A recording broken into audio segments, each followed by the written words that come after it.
ওই যে সামনে দেখতে পাচ্ছেন কবর, এই কবরে আমাদেরকেও একদিন যেতে হবে।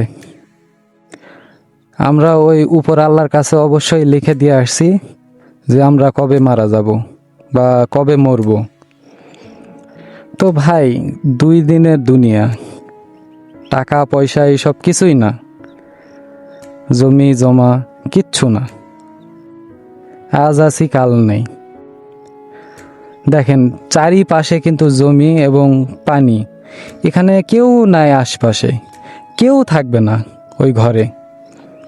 ঠিক আছে, আপনি জীবনে একবার হলেও যদি পারেন কবর খুঁড়ে, সেখানে যদি কবর খোঁড়া হয়ে যায়, একবার হলেও আপনি ওখানে শুয়ে দেখবেন, উপরের দিকে প্রয়োজনে একটু তাকিয়ে দেখবেন, ফাঁকা আকাশ ছাড়া আর 2 সাইডে মাটি ছাড়া কেউ থাকবে না।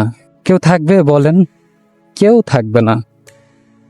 একবার হলেও দেখবেন, মানে গা একদম ঝিমঝিম করে উঠবে। আমার কথায় অনেকেরই দেখেন যে গায়ে কাঁটা দিয়ে উঠছে, যারা মৃত্যুকে ভয় করে তাদের শরীরে কাঁটা দিয়ে উঠছে। দেখেন, মৃত্যুকে ভয় করেন, কারণ এটা 2 দিনের দুনিয়া। এই কালে ভালো কিছু করে যান, পরকালে ভালো কিছু পাবেন। এই দুনিয়াতে নায়ক হয়ে কিচ্ছু হবে না, ওই দুনিয়ার নায়ক হতে হবে।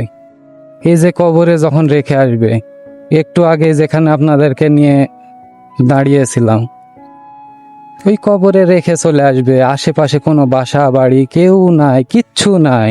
কেমন দেখেন, আত্মীয় স্বজন কাউকে পাবেন না পাশে, এটাই বাস্তব।